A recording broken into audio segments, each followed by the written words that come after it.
ခန္ဓာ၅ပါးကိုဝိပဿနာရှုတာနဲ့သတိပဋ္ဌာန်တရား၄ပါးကိုရှုတာအတူတူပဲလားကွဲပြားခြားနားမှုရှိသလားဆိုတော့နံပါတ်1အတူတူပဲလို့ကျေသူဆက်မယ်နှစ်ချက်ကကွဲပြားခြားနားမှုရှိနေသေးတယ်ဆိုတာကိုထပ်ပြီးတော့ကျေသူဆက်မယ်ဒီနေရာမှာခန္ဓာ၅ပါးရဲ့တစ္ဆာရဲ့သတိပဋ္ဌာန်ရဲ့မဲ့ခင်ရဲ့၄ပါးဝင်သွားတာကိုကျေသူဆက်ဝိပဿနာရှုမဲ့ပုဂ္ဂိုလ်ကဒီတိုင်းရှုလို့မရဘူးဝိပဿနာရှုဖို့အတွက်ကသတိပဋ္ဌာန်အားဖြင့်ပုံရတယ်ဘယ်သူ့ကိုသတိပဋ္ဌာန်နဲ့ဝင်အောင်ပုံရတာလဲလို့မေးရင်အဲ့ဒီခန္ဓာ၅ပါးကိုသတိပဋ္ဌာန်နဲ့ကိုဝင်အောင်ပုံလိုက်ရတယ်ဒါပေမဲ့ဒါစာပေနဲ့ပုံတာစာပေထဲမှာပုံလိုက်တာရှုတဲ့ပုဂ္ဂိုလ်ကြတော့အဲ့ဒီစာပေတိုင်းလိုက်သွားကြရမလို့ဒါပေမဲ့စာပေနဲ့ပုံတာဒီဘုရားဟောဆိုတာကိုထင်ရှားအောင်လို့လုံးဝလွဲမှားမှုမရှိဘူးဒါဘုရားဟောအဲ့ဒီဘုရားဟောတဲ့အတိုင်းကိုခန္ဓာကပြောတယ်ဒါဆိုဘုရားဟောခန္ဓာပြောကိုကသတိပဋ္ဌာန်နည်းနဲ့သိနေရင်ဘုရားဟောခန္ဓာပြောကိုယ်တိုင်သိအထိသုံးချက်နဲ့ညီသွားအောင်လို့နံပါတ်1ဘုရားဟောခံလိုက်တာအဲ့တော့ခန္ဓာ၅ပါးကိုတော့ဝရူပခန္ဓာဒီကာယ ानु ပဒနာသတိပဋ္ဌာန်ဝေဒနာခန္ဓာဒီဝေဒနာ ानु ပဒနာသတိပဋ္ဌာန်ကြော်လိုက်တော့ဝိညာဉ်နဲ့ခန္ဓာဒီစိတ် ानु ပဒနာသတိပဋ္ဌာန်သင်္ညခန္ဓာနဲ့သင်္ခါရခန္ဓာဒီဓမ္မ ानु ပဒနာသတိပဋ္ဌာန်ဆိုတော့ခန္ဓာ၅ပါးကိုဝိပဿနာရှုဖို့အတွက်ပုံလိုက်ရင်သတိပဋ္ဌာန်အပြင်၄ပုံရတယ်သတိပဋ္ဌာန်အပြင်၄ပုံဖြစ်တယ်အဲ့ဒီမှာထူးခြားတာကခန္ဓာ၅ပါးကြီးတဲ့ပြောတော့ကအရှုခံတက်တက်ပဲသတိပဋ္ဌာန်အနေနဲ့ပုံလိုက်တဲ့အခါမှာကာယ ानु ပဒနာသတိပဋ္ဌာန်ဝေဒနာ ानु ပဒနာသတိပဋ္ဌာန်စိတ် ानु ပဒနာသတိပဋ္ဌာန်ဓမ္မ ानु ပဒနာသတိပဋ္ဌာန်လို့ပြောလိုက်တာနဲ့တပြိုင်တည်းအရှုခံရောအရှုဉဏ်ရောကနှစ်ခုလုံးပါသွားတာဒါထူးခြားတဲ့ချက်အဲ့ဒီမှာထပ်ပြီးတော့ထူးခြားတာကတမထအရှုဉဏ်နဲ့ဝိပဿနာအရှုဉဏ်ဆိုပြီးတော့နှစ်ပါးထပ်ပြီးတော့ကွက်ထွက်သေးတယ်ဒါဉဏ်ကွန့်တဲ့သဘောတွေပဲခန္ဓာ၅ပါးလုံးကအရှုခံတက်တဲ့သတိပဋ္ဌာန်၄ပါးထဲမှာထည့်လိုက်တဲ့အခါမှာကာယ ानु ပဒနာဖြစ်သွားတဲ့တပြိုင်တည်းသူကအရှုခံရောအရှုဉဏ်ရောနှစ်ပါးတွဲလိုက်တယ်နှစ်ခုသလုံးပါလာတယ်အဲ့ဒါကိုမှတမထအရှုဉဏ်နဲ့တမထအရှုဉဏ်နဲ့ဝိပဿနာအရှုဉဏ်ဆိုပြီးတော့ထပ်ကွဲသွားတာအဲ့တော့ကာယ ानु ပဒနာကိုဆိုကြပါတော့ကာယ ानु ပဒနာဆိုတာဘာလဲလို့မင်းရုပ်ကိုပြောတာဖောက်ပြန်တာကိုကာယလို့ပြောတာအဲ့ဒီဖောက်ပြန်တဲ့အစဉ်လေးကိုအနုလို့ပြောတာစောင့်ကြည့်တာကပတ္တနာပေါင်းလိုက်တော့ကာယ ानु ပတ္တနာတတိဥစီတတိပြဋ္ဌာန်းပြီးသိနေတာမို့လို့တတိပဋ္ဌာန်ပေါင်းလိုက်တော့ကာယ ानु ပတ္တနာတတိပဋ္ဌာန်ပြီးသွားပြီဒါကာယ ानु ပတ္တနာတတိပဋ္ဌာန်အဲ့ဒါဖောက်ပြန်တယ်လို့စာလို့ပြောလိုက်တာဒါဆိုရင်ရှုနည်းနဲ့ပြောဆိုအဲ့ဒီအောင့်နေတဲ့နေရာလေးကိုဒါဖောက်ပြန်တာပဲလို့သိလိုက်ရင်ကာယ ानु ပတ္တနာတတိပဋ္ဌာန်ပဲကာယ ानु ပတ္တနာတတိပဋ္ဌာန်ဖြစ်သွားဒါဆိုရင်အရှုခံနဲ့အရှုဉဏ်ဘလို့တွဲတာလဲလို့မင်းရင်ဖောက်ပြန်တယ်လို့သိလိုက်တာကသတိပဋ္ဌာန်ဖောက်ပြန်တယ်လို့သိလိုက်တာဖောက်ပြန်တာဘာတူလဲလို့မင်းရုပ်လို့ပြောလိုက်တာဖြစ်တဲ့အတွက်သတိပဋ္ဌာန်ထဲမှာပါတဲ့အရှုခံဖောက်ပြန်တယ်လို့သိလိုက်တဲ့ရုပ်ကိုသိလိုက်တာမို့လို့ကာယ ानु ပဒနာအရှုခံဖြစ်သွားတာအဲ့ဒါကိုနောက်ကသိနေတာကသတိပဋ္ဌာန်ဒါကြောင့်ကာယ ानु ပဒနာသတိပဋ္ဌာန်ရုပ်ရဲ့ဖောက်ပြန်မှုကိုသိနေတာဒီကာယ ानु ပဒနာသတိပဋ္ဌာန်စိတ်ရဲ့အစဉ်ကိုလိုက်ပြီးတော့သိနေတာဒီစိတ် ानु ပဒနာသတိပဋ္ဌာန်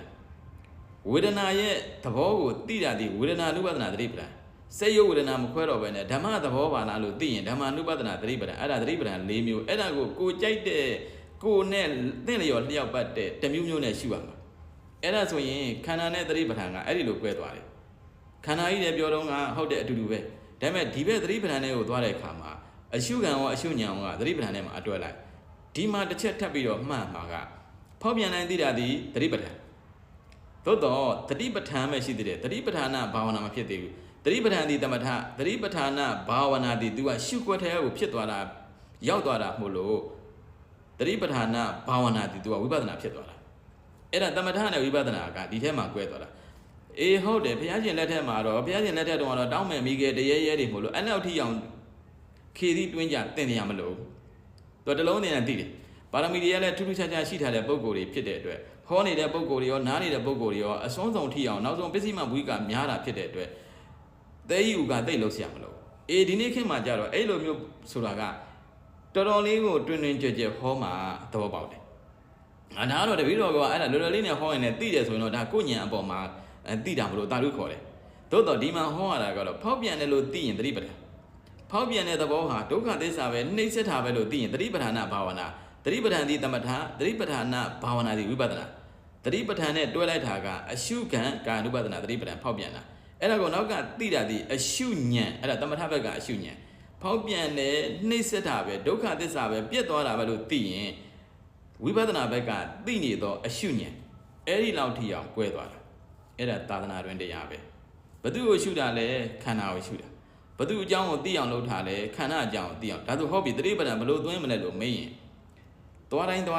သိနေရင်ကာယ ानु ပဒနာသတိပဋ္ဌာန်စိတ်ရဲ့အစဉ်ကိုနောက်ကနေသိပေးရင်စိတ် ानु ပဒနာသတိပဋ္ဌာန်ဝေဒနာရဲ့အောင့်နေတာဒုက္ခသစ္စာပဲပူနေတာဒုက္ခသစ္စာပဲဒုက္ခဝေဒနာပဲဥပ္ပခဝေဒနာပဲသောမနတဝေဒနာအဲ့ဒီလိုသိရင်ဝေဒနာ ानु ပဒနာသတိပဋ္ဌာန်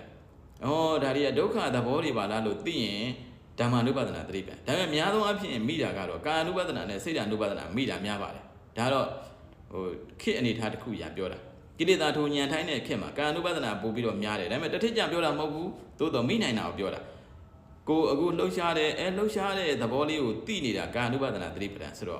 ့တတိမမေ့အောင်တတိဥစီတတိပြဋ္ဌာန်းနာမှုလို့သတိပဋ္ဌာန်တရားရလွယ်တယ်ကိလေသာကိုတားတယ်တရားရလွယ်တယ်ကိလေသာကိုတားတယ်အမြဲတမ်းသူကတတိဥစီပြီးတော့အမြဲတမ်းစောင့်ကြည့်နေတယ်အဲ့ဒီကနေပြီးတော့အစင့်မြင့်တဲ့ဉာဏ်ရောက်လာတဲ့အခါမှာတမာတိပညာအားကောင်းလာတဲ့အခါမှာသတိပဋ္ဌာန်ကနေသတိပဋ္ဌာန်ဘာဝနာကိုတက်သွားတဲ့အခါကျအပြက်တွေကိုသူကဆုံးဖြတ်ချက်ချတော့တာဘသူအပြက်လဲလို့မေးတော့ရုပ်အပြက်ကိုဆုံးဖြတ်ချက်ချတယ်နာမ်အပြက်ကိုဆုံးဖြတ်ချက်ချတယ်ဆိုတော့နာမ်အပြက်ဆိုတာစိတ်ဘက်ကဝေဒနာဘက်ကဓမ္မဘက်ကအပြက်တွေကိုဆုံးဖြတ်ချက်ချလိုက်တာအဲ့ဒီခါကျတော့သတိပဋ္ဌာန်ရဲ့သတိပဋ္ဌာန်ဘာဝနာရဲ့ပေါင်းပြီးတော့လွတ်လိုက်တာဖောက်ပြန်တယ်လို့သိတော့သတိပဋ္ဌာန်ဖောက်ပြန်တဲ့သဘောဟာနှိမ့်ဆက်တာပဲမရှိတော့ပါလားသိတော့သတိပဋ္ဌာန်ဘာဝနာဆိုတော့တမာတိနဲ့ပညာအတွဲလိုက်လို့တာသမထဘက်ကအရှုဉဏ်ဝိပဿနာဘက်ကအရှုဉဏ်သတိပဋ္ဌာန်ဘာဝနာသမထနဲ့ဝိပဿနာအတွဲလိုက်သွားတယ်အဲ့ဒါဝိပဿနာရှုနည်းလမ်းစဉ်ပဲအဲ့ဒါရှုနည်းလမ်းစဉ်ပဲဖောက်ပြန်တယ်လို့သိရင်တက္ကရာဒိဋ္ဌိဆင်တယ်ဖောက်ပြန်တဲ့သဘောမရှိတော့ပါလားလို့သိရင်တတ္တရဒိဋ္ဌိဆင်သွားတာကိုယ်တိုင်မြင်တော့တန်တရားဝိသိကိစ္စပါသိလိုက်တဲ့အခါကျတော့ဒါကအားကြီးတဲ့ဝိပဿနာသတိပဋ္ဌာန်ထဲမှာသွားလိုက်တာသတိပဋ္ဌာန်ဘာဝနာလည်းဖြစ်တယ်အားကြီးတဲ့ဝိပဿနာလည်းဖြစ်တယ်ဒါဆိုဟုတ်ပြီသစ္စာလေးကိုဝင်အောင်သွားကြပါစို့ဆိုဖောက်ပြန်တာခန္ဓာ၅ပါးရဲ့ရူပခန္ဓာဖောက်ပြန်တာခန္ဓာဖောက်ပြန်တယ်လို့သိနေတာသတိပဋ္ဌာန်ခန္ဓာရဲ့သတိပဋ္ဌာန်ဘာကိုသိတာလဲလို့မင်းခန္ဓာမလို့ဒုက္ခသစ္စာကိုသိတာသတိပဋ္ဌာန်ခန္ဓာရဲ့သတိပဋ္ဌာန်ရဲ့ဒုက္ခသစ္စာကိုသိတာသိပြီးတော့ဆုံးဖြတ်ချက်ချတာဘာတူလဲလို့မေးတော့မက်ခင်ဒါကြောင့်ခန္ဓာသတိပဋ္ဌာန်သစ္စာမက်ခင်ခန္ဓာသတိပဋ္ဌာန်သစ္စာမက်ခင်အတွဲလိုက်ကြီးတစ်ပြိုင်တည်းဝင်တာဒါကိုပဲဣမိနာပါဏဉာဏိနာတမ္မနံကတောဗုဒ္ဓသာသနေလတ္ထသတ္တောလတ္ထပရိသောနိယတဂရိကောအမတန်မှအာထုတ်ဖွဲ့ကောင်းတဲ့တရားဆိုတာဒါကိုပြောတာငွေလည်းမကုန်ဘူးအချိန်လည်းမကုန်ဘူးအချိန်လည်းမပေးရဘူးငွေလည်းပေးနေကြမလို့ပဲနဲ့ကိုယ်ခန္ဓာရဲ့ပေါ်ရာသဘောကိုသိတယ်သတိပဋ္ဌာန်ပေါ်ရာသဘောမရှိတော့ပါလားသိရင်သတိပဋ္ဌာန်ဘာဝနာသတိပဋ္ဌာန်ဘာဝနာနဲ့အဆုံးကိုမြင်လိုက်တော့ပဟာတ္ဗဘာဆုံးတာလဲလို့မေးတော့ဒုက္ခရဲ့အဆုံးပေါ်ရာခန္ဓာသည်ဒုက္ခပေါ်ရာခန္ဓာမရှိတာသည်ဒုက္ခရဲ့မရှိတာကိုမြင်လိုက်တာပေါ်ရာခန္ဓာဆုံးသွားတာသည်ဒုက္ခရဲ့အဆုံးကိုမြင်လိုက်တော့ပေါ်ရာခန္ဓာမြင်တော့ယထာဘူရဉာဏ်ပေါ်ရာခန္ဓာကိုမုံတော့နိဗ္ဗာန်ဉာဏ်ပေါ်ရာခန္ဓာဆုံးတော့မဲ့ဉာဏ်သုံးပါးလဲတစ်ပြိုင်တည်းဝင်တယ်သတိပဋ္ဌာန်လဲပါတယ်သစ္စာလဲပါတယ်ခန္ဓာ၅ပါးလဲပါတယ်အကုန်လုံးဆုံးဖြတ်ချက်ချနိုင်တာဒီတော်ရုံအစင်မဟုတ်အဲ့ဒါကိုပဲဥတ္တရိမနုဿဓမ္မလူတမန်နေမရတော့မတိတော့မနာနိုင်တော့ဆုံးဖြတ်ချက်မချနိုင်တော့မကြိုက်တော့မနှစ်သက်တော့တရားဘသူအကြောင်းလဲလို့မေးတော့ကိုယ်အကြောင်းကိုလူတမန်လုံးဝမသိဘူးတမန်လူသားတွေကကိုယ်အကြောင်းကိုလုံးဝမသိဘူးကိုယ်အကြောင်းကိုလုံးဝမကြိုက်ဘူးကိုယ်အကြောင်းနဲ့ပတ်သက်တာသိတာကြိုက်တာတို့ရှိရင်ကိလေသာနဲ့ဆက်ရှက်တာပဲကြိုက်တယ်ကိလေသာနဲ့ပတ်သက်တဲ့တရားကိုပဲကြိုက်တယ်မြတ်သောထူးသောမွန်မြတ်သောလူတွေကတော့ကိုယ်အကြောင်းကိုသိတယ်ကိုယ်အကြောင်းကဘာလဲလို့မေးတော့ယုတ်နံရုပ်ပဲနံပဲယုတ်ပေါ်ရခန္ဓာသိတယ်ဒုက္ခသစ္စာလို့သိတယ်သတိပဋ္ဌာန်ဒုက္ခသစ္စာနှိမ့်ဆက်တဲ့သိတယ်သတိပဋ္ဌာန်ဘာဝနာတမာတိပညာအတွဲလိုက်တွဲလို့ထားမလို့ယုဂနတ္ထာနိသာသနာတွင်တရားလည်းဖြစ်တယ်အာထုတ်ဖွဲ့အလုံးမတန်မှလည်းကောင်းတယ်တွိုင်းရင်လိုက်နေရင်ထိုင်ရင်နဲ့သတိပဋ္ဌာန်တစ်ချက်မိတိုင်းမှာမဂ်ခင်၅ပါးဖြစ်တယ်မဂ်ခင်၃ပါးဖြစ်တယ်အဆုံးမှာမဂ်ခင်၈ပါးဖြစ်တော့ခန္ဓာလည်းဖြစ်တယ်သစ္စာလည်းမိတယ်သတိပဋ္ဌာန်လည်းပါတယ်မဂ်ကသစ္စာလည်းထိုက်တဲ့တရားသည်ဘုရားနဲ့တွေ့တာတရားနဲ့တွေ့တာအဲ့ဒါကိုပဲသုပတိပံတော်သွက်ခတော်အတွဲလိုက်ကောင်းစွာဟောတယ်ကောင်းစွာကျင့်တဲ့ဂုဏ်တွေနဲ့ညီတဲ့တရား